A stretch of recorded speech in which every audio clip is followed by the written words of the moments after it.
Kevin Hart's beat.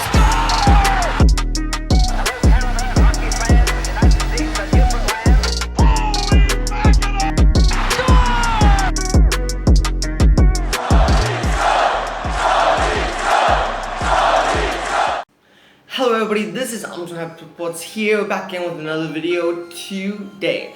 And before we hop into the idea of today's video, everybody, I want to quickly thank all of you for the amazing support on my last video, the NHL Mock Draft May Edition. It really has exploded out of the water. It's nearing the 400 view marker, which is by far my most viewed video on the channel. Not to mention 9 likes, which is the most likes I've ever gotten on my channel before, and my first 2 dislikes. I want to thank the 2 of you for that as well. That was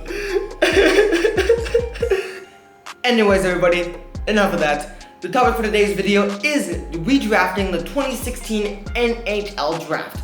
I'm going to be going over the top 15 picks of the first round from the 2016 draft. I'm going to be telling you guys if I think the team made the right decision, and if not, who they would have rather picked in that situation. Without further delay, let's just hop right into the video. Starting off with the first overall pick, the Toronto Maple Leafs originally drafted Austin Matthews. And without a doubt in my mind, this is still the #1 overall pick.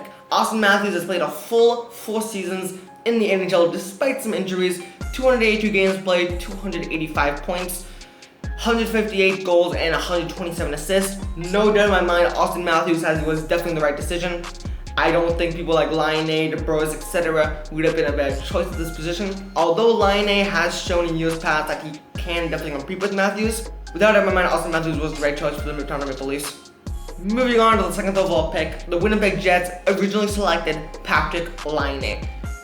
And Patrik Laine is still, in my opinion, the second best player in this draft. 305 games in 4 seasons, 247 points. Not quite keeping up with the point per game standard that Matthews has been meeting, but still a really good player. And I guarantee you, if Winnipeg would have had the opportunity to change this pick, I don't think they would have.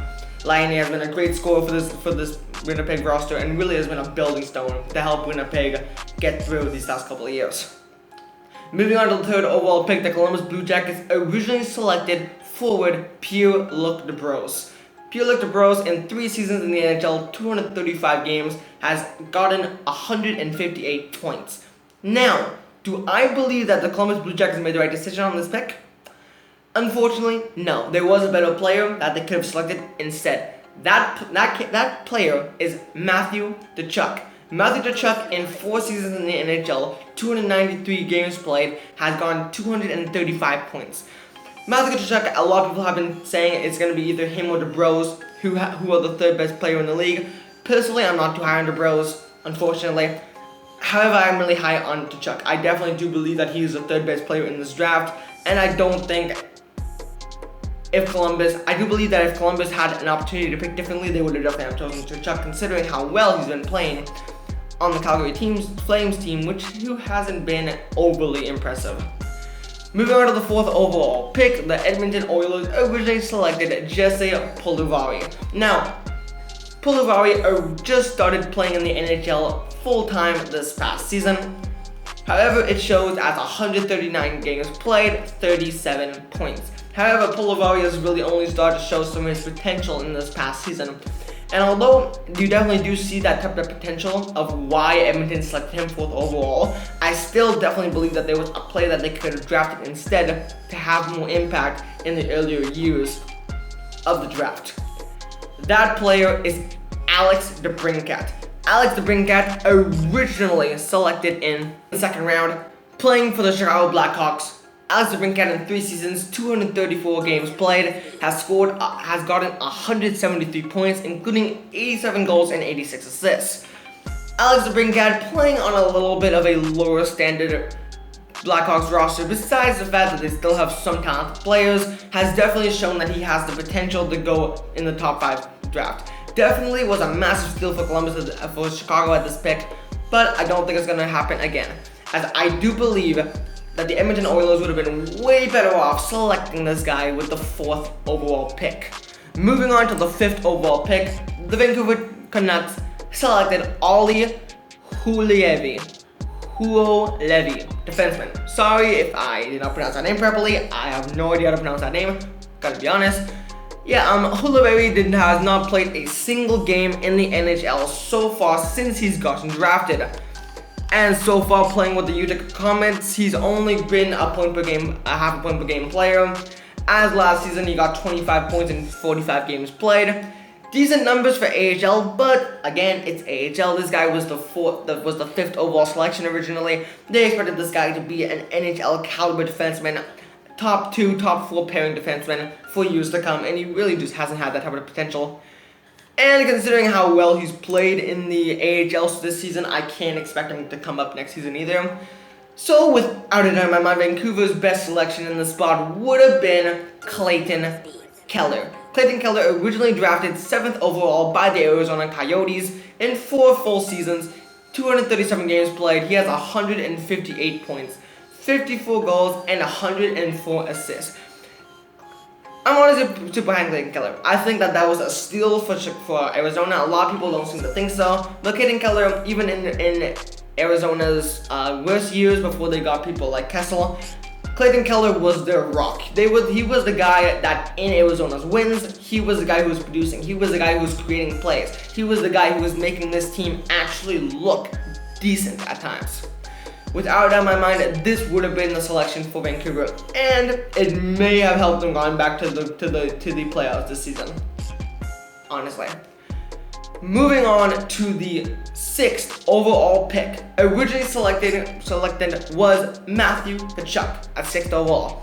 Matthew Tkachuk, as we already spoken about, has moved up to the 3rd overall selection spot, so no longer available here for the Calgary Flames. Instead, I have the Calgary Flames selecting Pierre-Luc Dubois. Originally selected in the 3rd overall position. Again, I'm pretty sure I'm not pronouncing that name properly, but hey, you guys get my drift. There's a name right here. There you go. That's how you pronounce it. You guys can try and teach me how to pronounce it in the comment section down below if you wish. That's how you want to spend your time, I guess. Or just dislike the video again. I'm fine with that too.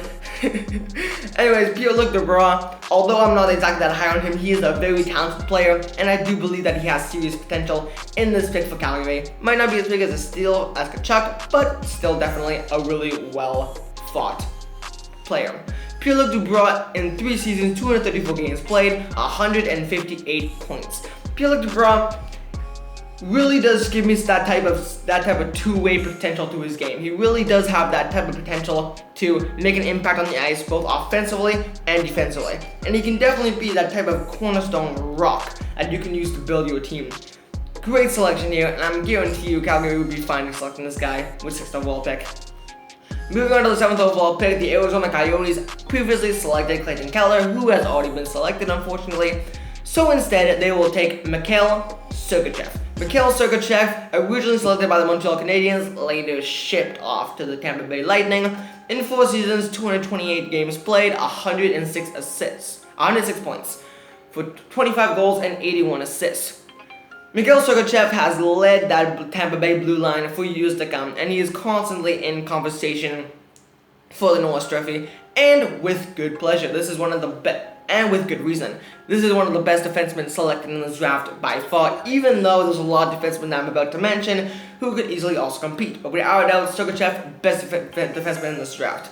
And this was probably the best selection I could have thought of for the Arizona Coyotes. Moving on to the 8th overall pick, the Buffalo Sabres originally selected Alexander Nylander.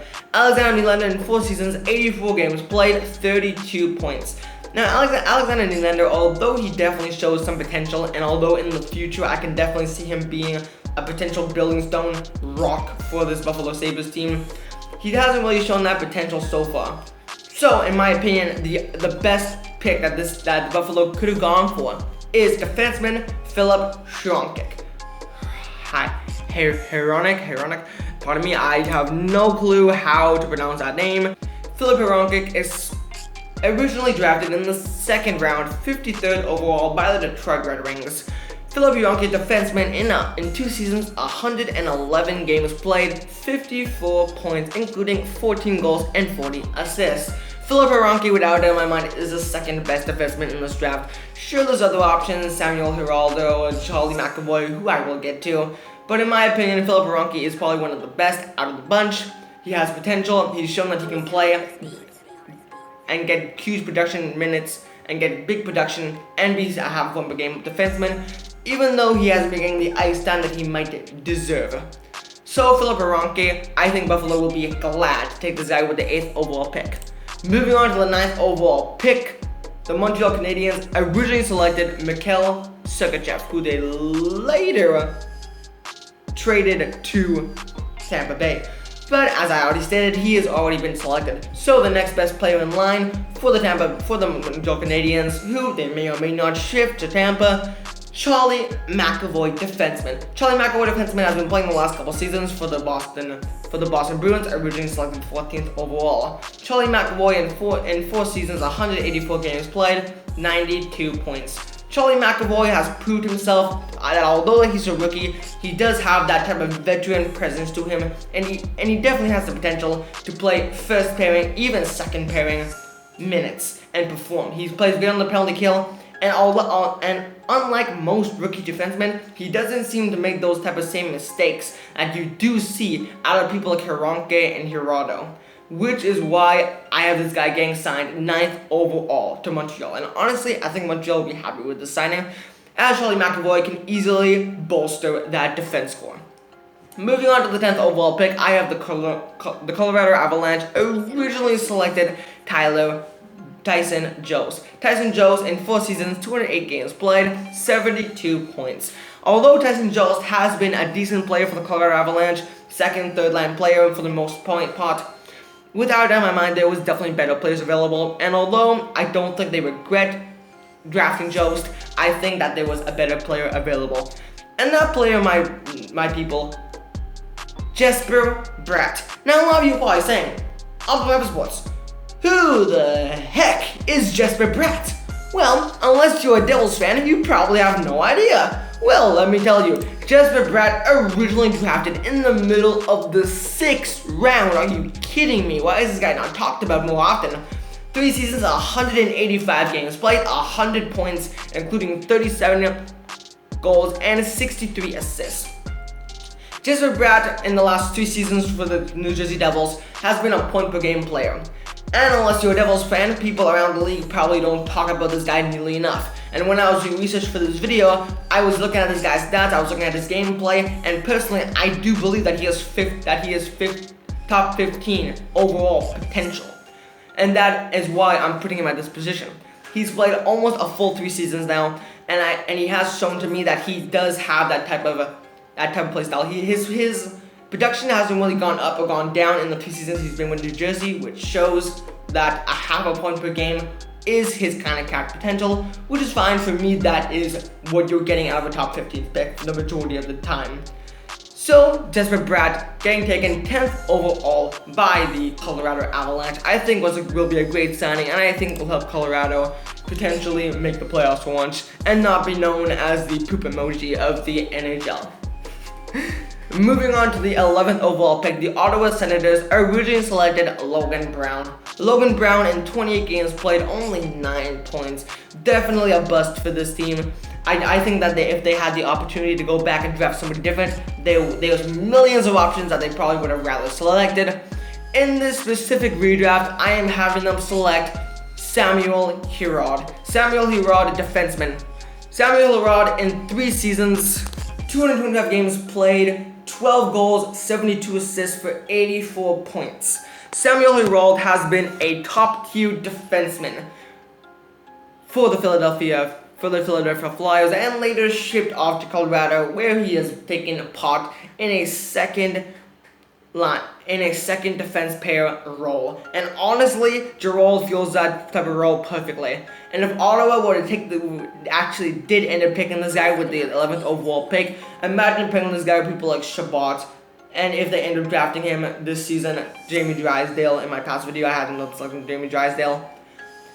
That would have been a major steal for Ottawa, and maybe to this day could have landed them a top-tier elite title in that defense core. Moving on to the 12th overall pick, originally, the New Jersey Devils selected Michael McLeod forward. Michael McLeod in 33 games played, only 5 points, and those 5 points were all assists. Definitely without a doubt in my mind, there was a way better option for the New Jersey Devils, and that player is Adam Fox. Kind of a similar thing with Dupr Cat. Unless you're a New York Rangers fan or you're just really smart with your statistics and upcoming players, you probably don't know Adam Fox. Adam Fox was originally selected in the 3rd round, 66th overall by the Calgary Flames. Adam Fox was later shipped off to the New York Rangers, where he had an incredible rookie season this past year. In 70 games played, 42 points, including 8 goals and 34 assists. Although he's only played 1 season, we haven't really gone to see his full potential. Who knows, he could either decline in his sophomore year or go up in his sophomore year, we really don't know. I was tempted on putting Fox higher than this 12th overall slot, but honestly, I think that with the limited amount of games that we have seen him play, and with what he's shown us in that small amount of sample time, I think this is where he belongs for now. If he blows up next year or declines next year, we'll see. But for now, I think this will be a great position for the New Jersey Devils to select Adam Fox, who could be a stud on that defense score for years to come. Moving on to the 13th overall pick, the Carolina Hurricanes originally drafted Jack Bean, defenseman. Jack Bean's only played 2 games in the NHL and he's gotten 0 points out of it. Without a doubt, a big bust in this draft, up there with Olli Juolevi. I don't know why I'm trying to pronounce that name again, my mistake. Without a doubt in my mind, this guy was a major bust. Now, who do I have Carolina drafting instead? I have Carolina selecting Alexander Nylander, originally selected by the Buffalo Sabres, 8th overall. I haven't fallen into this position, as although it's a guarantee that he does have a lot of potential, he hasn't really gotten the opportunity to show that yet at an NHL caliber level. Which is why I'm putting him at this position, and without a doubt, he'll still be a way better choice over Jack Bean, and I do think that he'll be able to put up some serious numbers for this Carolina roster later in the future. Moving on to the 14th overall pick, the Boston Bruins originally selected Charlie McAvoy. Big steal here for Boston. Boston, as usual, drafting perfectly, scouting perfectly, being able to find lost talents. And although I do believe this was the right pick, he's already selected further up the draft by the Montreal Canadiens. So instead, I have the Boston Bruins selecting Luke Coonan. Luke Coonan originally selected 15th overall by the Minnesota Wild. In 3 seasons, 131 games played, 52 points, 23 goals, and 29 assists. Luke Coonan has been kind of the offensive, reliable go-to for Minnesota these last couple of seasons, for a team that hasn't really been able to get that offensive traction that you would hope out of a team. However, in the games that Minnesota has looked well and garnered a lot of points, it's been off of the back of Coonan and some of their other defensive players who can score a lot of goals. Not to mention Coyle, who unfortunately also went to the Boston Bruins. What a coincidence. No doubt in my mind, this is the player that Boston could have selected, and I think he could have been a great offensive liability for the Boston Bruins. Moving on to the 15th and final pick of this redraft, I have the Minnesota Wild originally selected Luke Coonan, who, as we all know, just got selected by the Boston Bruins, 1 position above. Meaning, I have the Minnesota Wild instead selecting Sam Steele. Sam Steele originally selected at the 30th overall pick by the Anaheim Ducks. In 2 seasons, 87 games played, 33 points. Sam Steele has played with a mediocre Anaheim team for the last couple of seasons now, and although that he still hasn't gotten the play down that one might hope that he would get. He's only been like a second, third line player, occasionally getting a second power play time, not usually. Sam Steele, I think, definitely has the potential, if he got some more ice time, to be a legitimate threat. And although Minnesota fans are probably sad that they weren't able to get Coonan, I think Sam Steele will be able to come in and probably, if you give him the amount of ice time that he deserves, get the same amount of numbers as Coonan did. So without a doubt, Coonan, Steele, you could honestly rotate these players as much as you possibly could. I think these 2 players are both very talented and both evenly skilled. that concludes my 2016 NHL redraft. Thank you everybody for watching this video. If you really liked it, smash that like button and smash that subscribe button and the little bell next to it. And if you want to give me some feedback, put something in the comment section down below. Let me know what you guys thought of this redraft and maybe give me your redrafts, what you would think. And if you really didn't like it, maybe even dislike the video, you can do that as well. No harm, no foul. Anyways, everybody, thank you for this video. I will see everybody in the next video. Armstrong Hyper Sports signing out. Peace. And once again, thank you everybody for the support on my last video. More videos coming soon.